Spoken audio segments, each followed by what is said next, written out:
자, 중국의 인구 절벽. 왜 전 세계가 민감하게 반응하고 있는 걸까요? 2022년 7월 유엔에서 발표한 세계 인구 전망 보고서에 따르면 2023년에 인도의 인구수가 중국을 앞지를 것으로 전망된다고 합니다. 자, 중국은요, 지금 현재 전 세계 1위의 인구 대국이지만 저출산 고령화 현상이 지속적으로 심각해지고 있고요. 반면에 인도는 그래도 높은 출생률이 지속되고 있습니다.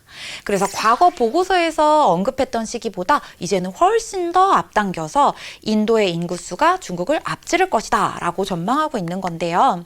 자, 중국 정부 또한 이렇게 지속적으로 출생률이 감소하고 있는 것을 계속 면밀히 관찰하면서 여러 가지 정책을 펼치고 대응하고 있습니다. 인구 절벽, 이 위기를 정말 무겁고 심각하게 받아들이고 있는 거죠. 자, 그럼 인구 절벽이 어떤 의미인지 조금 더 자세히 한번 살펴보도록 할게요. 인구 절벽이라는 뜻은요, 우리 친구들과 선생님처럼 이렇게 경제활동에 종사할 수 있는 생산 연령 인구가 줄어드는 현상을 이야기합니다. 경제활동에 종사하는 사람이 줄어든다? 사회가 전반적으로 침체되고 활력이 떨어지고 그런 문제가 예상되지 않나요, 여러분들? 그렇기 때문에 중국뿐만 아니라 전 세계가 모두 함께 이 중국의 인구 절벽에 대해서 굉장히 무겁게 받아들이고 심각하게 대응하고 있는 겁니다.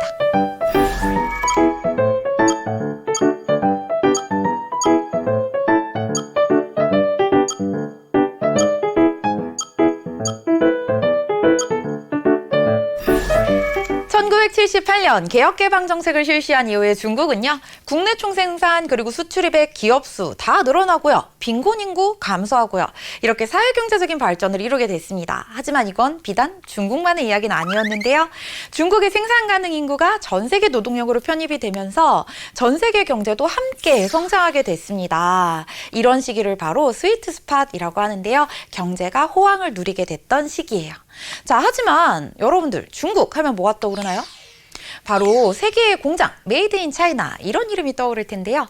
중국이 세계의 공장으로 성장할 수 있었던 그 원동력이 바로 저임금 노동력이 풍부하다는 장점이었거든요. 자, 그런데 중국의 인구 절벽이 나타난다고 합니다.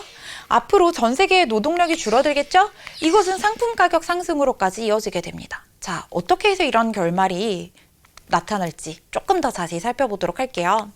자, 먼저 우리 친구들과 선생님처럼 경제활동에 종사하는 생산 가능 인구가 줄어들게 되면 부양비에 대한 부담이 높아지게 되고, 그러면 노동자들은 강력하게 임금 인상을 요구하게 됩니다. 자, 두 번째로요, 생산 가능 인구가 늘어나면 재화의 가치를 낮추는 효과가 있지만 노년층 인구가 늘어난다면 재화의 희소성을 높이는 효과가 나타나게 됩니다. 이것이 전 세계의 인플레이션으로까지 이어질 수밖에 없겠죠. 자, 그 다음에 세 번째로요, 장기간 동안 이어진 코로나19 그리고 중국과 미국 간의 무역전쟁, 이러한 악재 속에서 중국은요, 이제 내수, 그러니까 국내 경제에 집중하는 방향으로 경제 정책을 바꿔나가고 있습니다. 즉, 전 세계의 고성장 저물가 시대는 끝났다고 보는 거죠.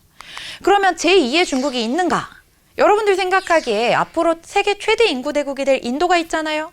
혹은 합계 출산율이 가장 높은 아프리카가 있잖아요. 라고 생각할 수도 있지만 이런 나라들은 그래도 중국의 대안이 되기에는 조금 부족함이 있지 않나.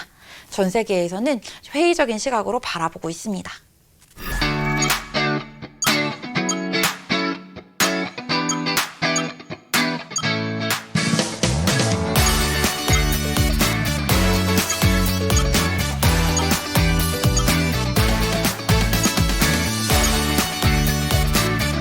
별별 시사 톡톡.